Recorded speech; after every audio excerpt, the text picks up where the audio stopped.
Warning, this episode may lead to rabbit holes, clue chasing, and scriptural loop-de-loops of the very best kind. Hey there, friend, and welcome. I'm so glad you're here, like really a lot. We're in the digging for hidden treasure portion of the 119 Bible Bootcamp now. And this is the part of the journey where we really slow down, where we learn to stay with Scripture long enough for it to really start to open up to us. Today, we're talking about verse mapping.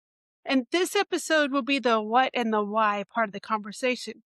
But if you'd like to see a step-by-step how to do verse mapping, make sure to join me for a separate walkthrough video. But right now, I want to explain what verse mapping actually is, and then why it might already feel familiar to you.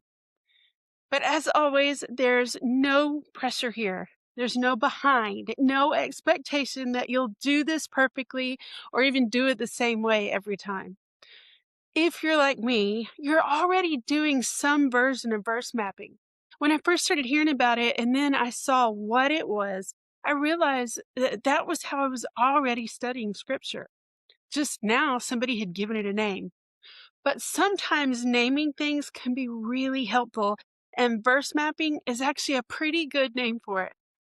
But basically, if you've ever followed one word in a verse, and then that led you to another verse, and that led you to a footnote, and suddenly you were somewhere else in Scripture thinking, how in the world did I get here?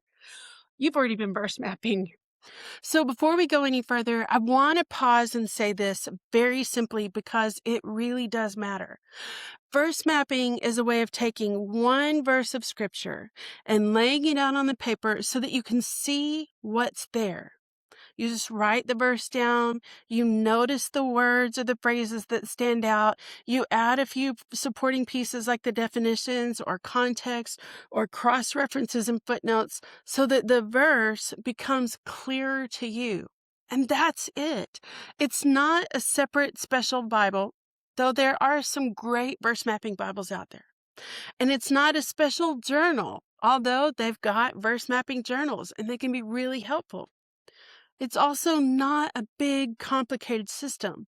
It's called verse mapping because on paper, it starts to look like mapping or brainstorming or mind mapping, especially.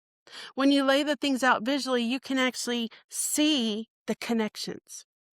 One word connects to another, one phrase connects to a bigger idea, one verse connects to the wider story of Scripture. You're not racing to any kind of destination. You're noticing the path that it takes. And if you can write a verse down and ask a few honest questions about it, you can verse map. So here's a simple way to think about it. Verse mapping is really just a way of slowing down with one verse and following the clues that it offers. Words, context, connections, all of that without rushing to find an answer. Or another way to say it would be like this. Verse mapping is one of the ways that we stop reading scripture for something and start reading it with God. So it's not about extracting information as quickly as possible. It's actually about staying present long enough to notice what's there. For me, verse mapping feels a lot like a scavenger hunt or a treasure hunt because you start with one verse or one clue, and then you let yourself follow it just a little, and then you often discover connections that you didn't expect. It feels like this path that God has already laid out for us. We're just learning how to notice and follow the clues. Verse mapping gives us a container for that treasure hunt so that we don't start to feel lost, but we also don't shut down our curiosity. In this last part of the boot camp, we're not focused on learning more methods. Now we're focused on learning how to linger, and verse mapping really helps us to do that.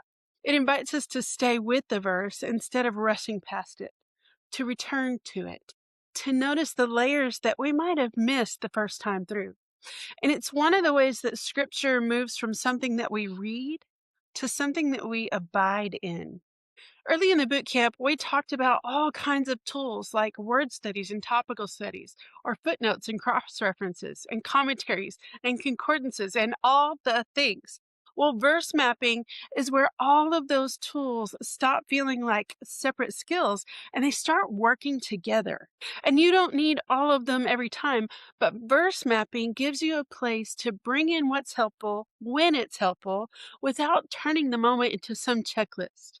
So the tools serve the moment, they don't dominate it. So let me also tell you what verse mapping is not. It's not always colorful or artistic. It's not about filling a whole page or a whole journal.